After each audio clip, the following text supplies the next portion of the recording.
Well, congratulations is in order because, that is old. That is old cider. Anyway, congratulations is in order. I just published my second volume. Well, I uploaded it. I shouldn't say I published it. It's not out yet, so you can't buy it. But I did put it out into the... Well, I gave it to... I uploaded it.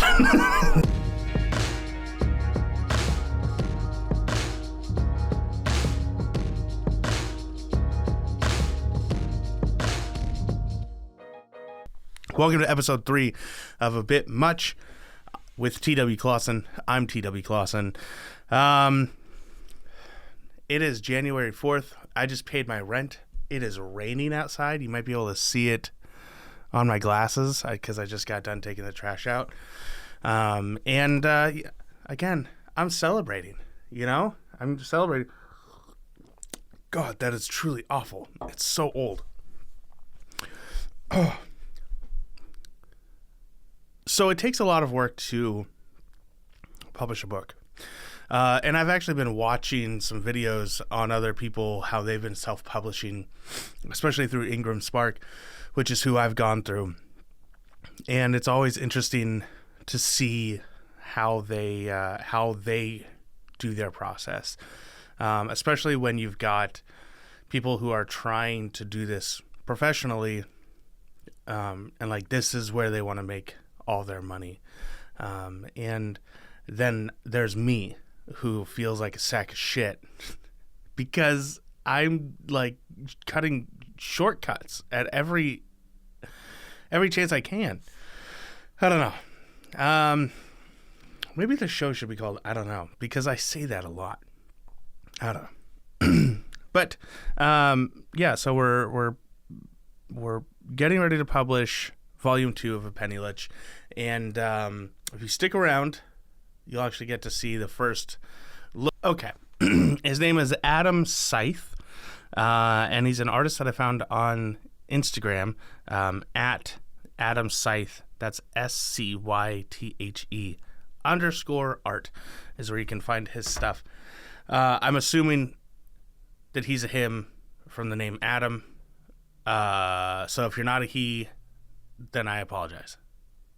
Just correct me and I'll be able to do a better job. But that being said, I'm excited. Do you feel this? Do you feel how excited I am? It's because I'm excited about publishing a book.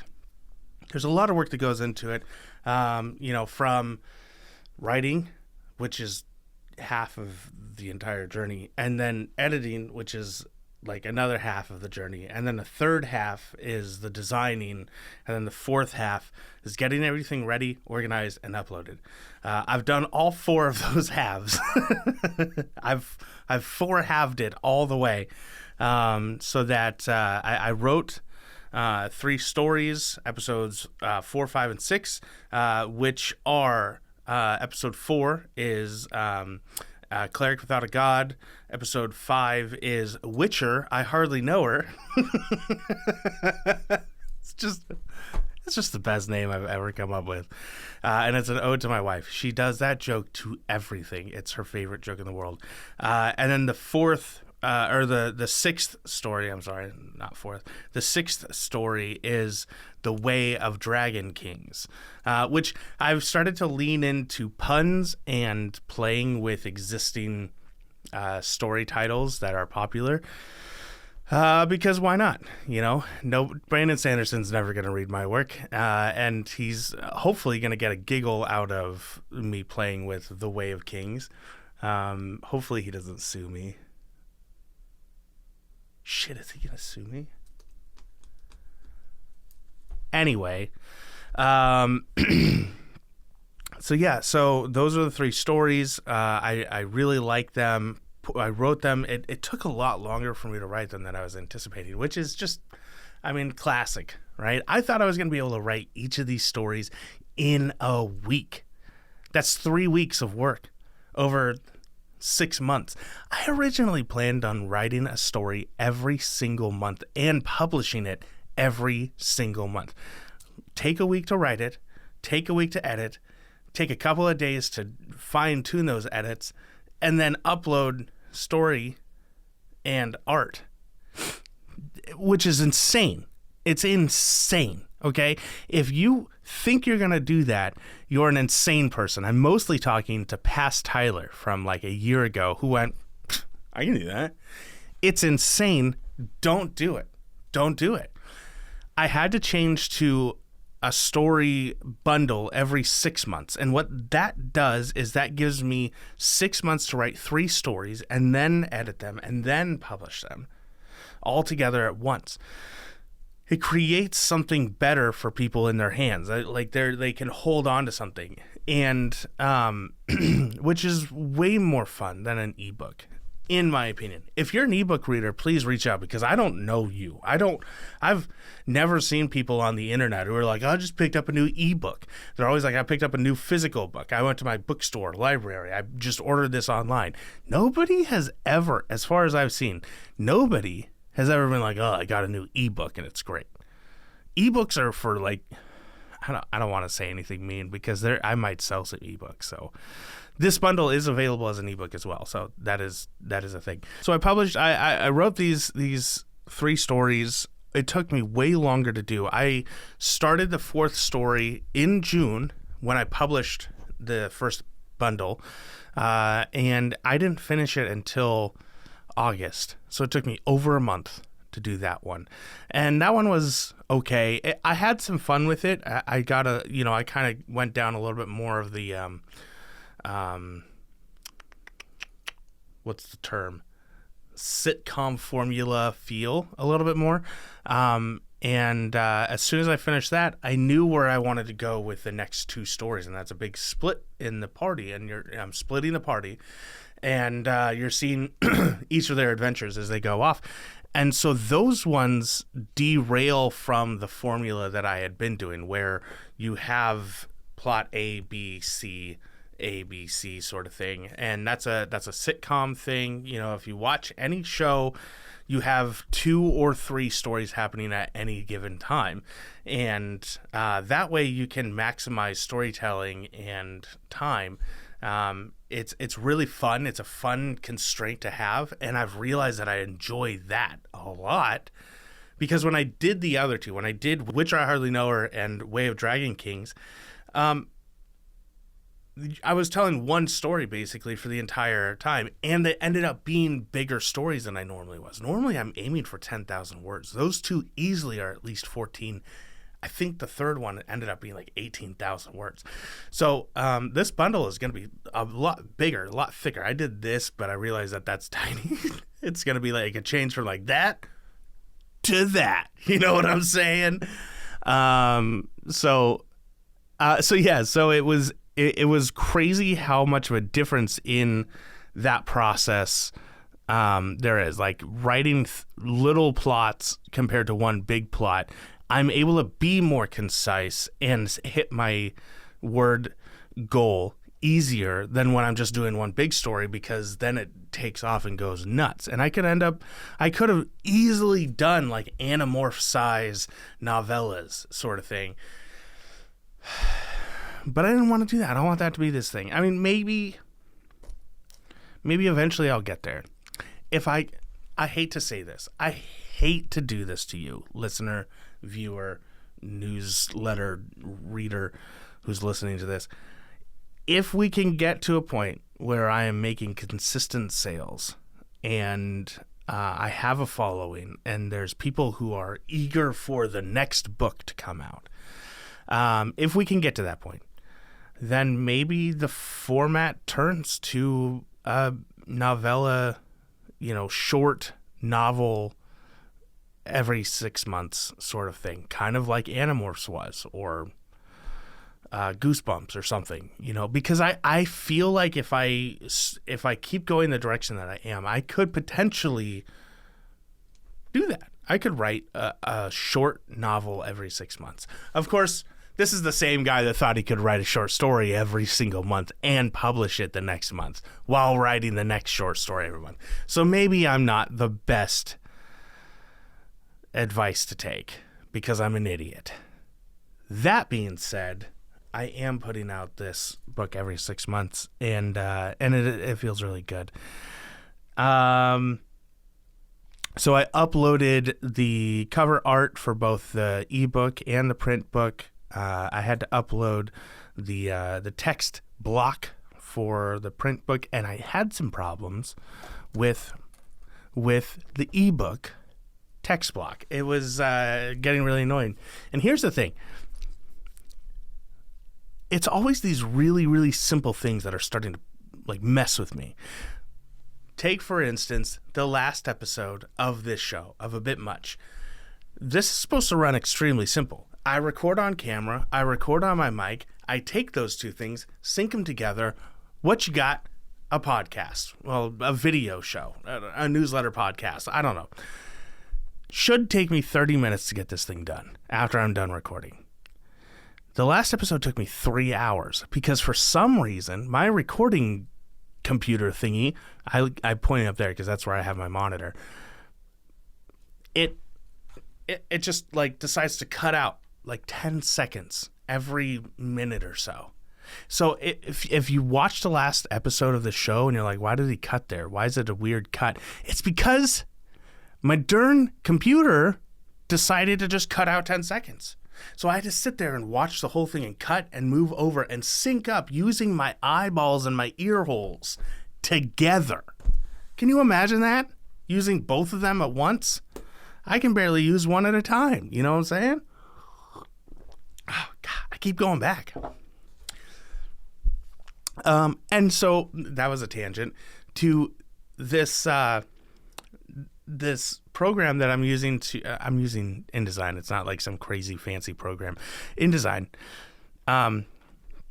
to output the text block, and it keeps coming up with an error saying like, oh, it's missing this one crucial thing between these 2 points in the code. And I'm like, I don't know how to write code. I know how to write novels, but I know how to write code. I just don't. So it's been like 3 hours. Not 3 hours. That's an exaggeration. I don't want to lie to you guys. I want to be honest, especially because my hope is that my son is going to watch this in the future, and I'm going to get to my son in a minute. Hey, I'm going to get to you in a second. All right, mister? And it was like maybe an hour. It was like an hour of me trying to fiddle around and figure this thing out. Eventually, I learned that there's a little menu when you're exporting, and you have to hit it on. It's normally on none for like file type start. I don't know. But then you have to select name. That was it. A whole hour of my life is gone because someone decided that they didn't want to have name as a preset in the exporting of these things. When before it already was built in that way. But Adobe decided to be all like, oh no, we're not going to do that anymore. Nah. I don't hate Adobe, by the way. I'm fine with them. There's some things that I have against them, but I'm generally pretty good with Adobe. So I know Adobe's going to watch this, and they're going to be like, hey, guy, you better cool it, or else we're going to not. I don't know what they're not going to do. So I finally uploaded everything, and now it's going to take a few days for them to review it and make sure that it's ready to go, that it's proper. So it's the waiting game now. And then once that's done, I can then order a copy or 5 so that I can see what it looks like physically. And here's the rub. Here's the part that gets me. Ingramspark. Guys, come on.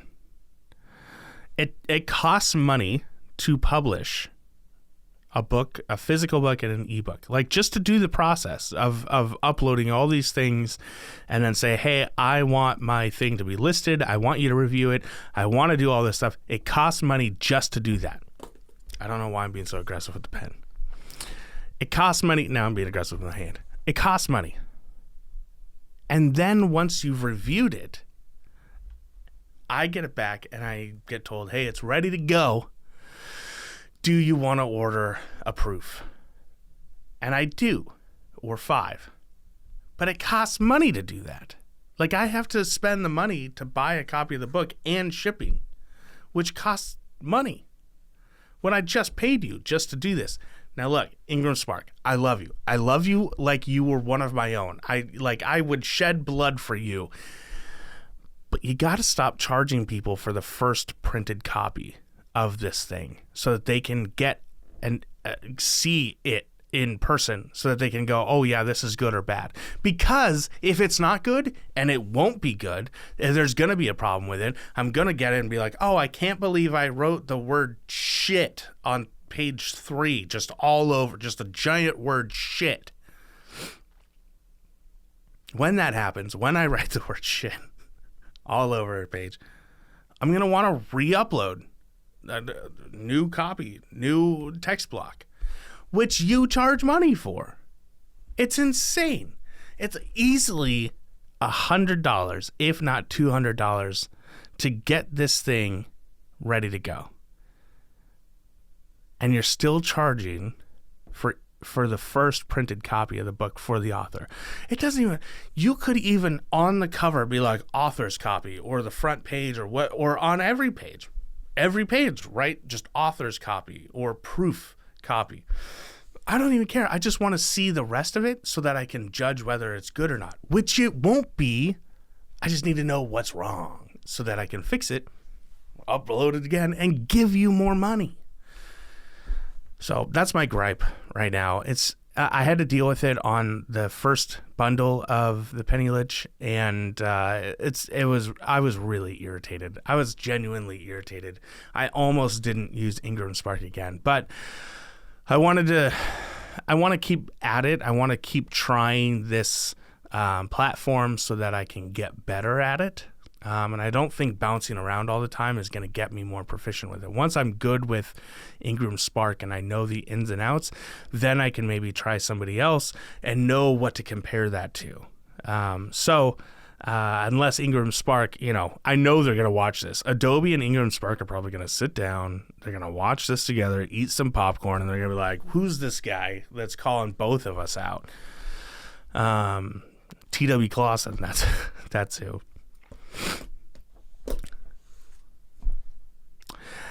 My son is sick right now, and man, I love my son so much.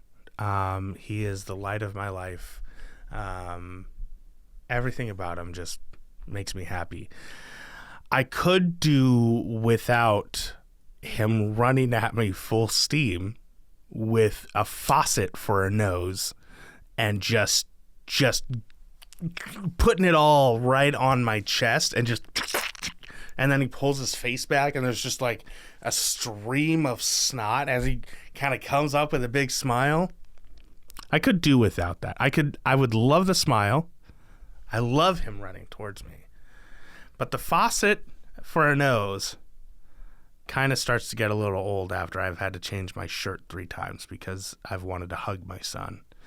But damn, I love him. If you don't have kids, it's the worst, best thing that's ever going to happen to you. Guaranteed. Worst, best thing that's ever going to happen to you. You're going to come out of it as a better person if you let it. And you're going to be so filled with joy that is undescribable. And yet the whole time you're going to know, I should not have done this. I should not have done this at all. It's hard. It's hard being a parent. I'm talking about being a parent of not even a 1-year-old at this point. So if you're a parent and you have more than one kid and they're older, you've gone through all this, I'm preaching to the choir. But take it as, I guess this next part is me just kind of the realization, some introspection at the last year. My son is almost a year old. He's 11 months old tomorrow. He's going to be 1 year old in 30 days. And the ups and downs of having a child are insane. My wife and I, we just last night, we just sat there and looked at the baby monitor and talked about him. Sometimes you just cry because of all the emotions you have. And sometimes you just lay there and you hold them and you realize that this is a part of who you are. This is a physical representation of the love that you have had between your significant other. And yeah, I'm getting a little poetic about it. So if you don't have the same experience, then that's fine. I don't mean to say that this is a fully universal experience. I'm talking about myself, I guess. I should stop saying you and start saying me. I sometimes deal with the existential realization that I created this being, this little gremlin boy that runs around snotting everything, chasing our cats, screaming, crying, and eating things off the floor that we didn't know were there. And then I hold him, and he leans into me, and he says, "Dad." And my heart melts. It's just perfect. It's beautiful. I love it. I love it so much. And Alistair, if you're watching this in the future, then I hope you know how much I love you. I hope that if you're watching this, I mean, ultimately, I hope we have a good relationship. I'm still alive, and we're still doing video games and D&D and writing books together. And maybe you're a jock. Maybe you're playing the sports ball, and I'm going to every game because I can. Maybe we're not doing well. I had a hard time with my dad when I got older, and I had to work through a lot. I still am. I think that's something that every parent works through, or every person. I think every person has to work through things with their parents, because you start to realize that they're not perfect, that they're not God, that they're not the standard. They're a standard that they set for themselves, and then they subjugated you to. And then you grow up and you're like, well, that's not how I want to live my life. And I feel like you're probably going to get to there, because at 1 year old, you're already that way. You're already disobeying and deciding, I'm going to do things my way instead. It's great, man. I love it. I love chasing you around the house.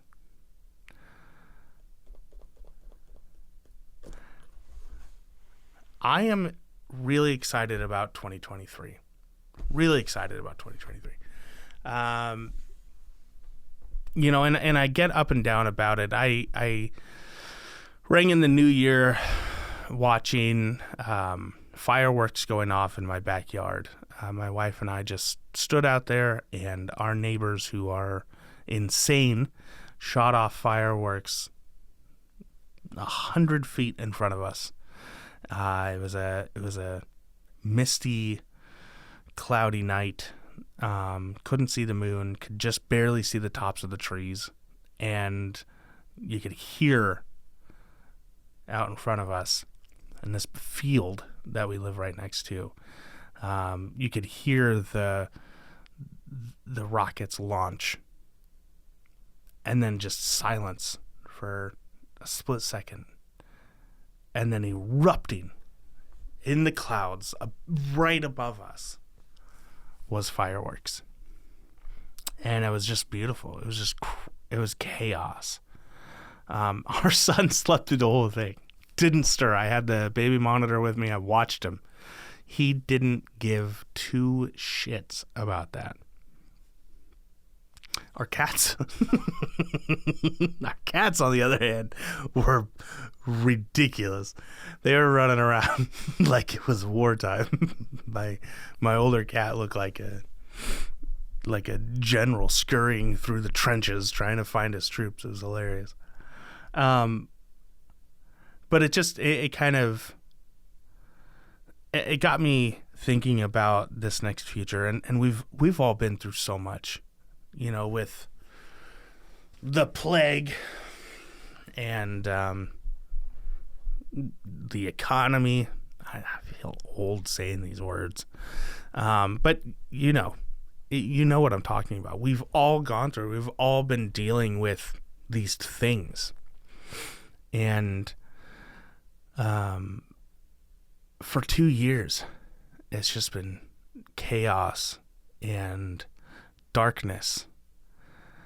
And I feel like we're at a point where we're hearing those rockets go off. And sure, for the next bit, there might be a little bit of silence as we wait. But I think, and I pray and I hope, that in my life, in this silence, there's anticipation, there's patience, humility, and waiting. And then things are going to pop off. Who knows what that looks like?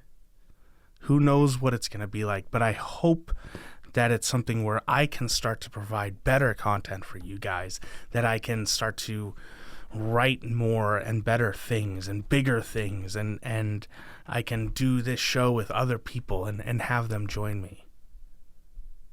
I'm really excited about it. Sometimes it's a bit scary, but I think that we can overcome it. I think I can overcome it. Getting a book out into the world is always a nice reminder that I can accomplish something. A year ago, I had published the Phoenix Quill anthology, Tales from Quaillandia, Volume 1. And that was a big step for me. I wrote a short story in it, but mostly I published it.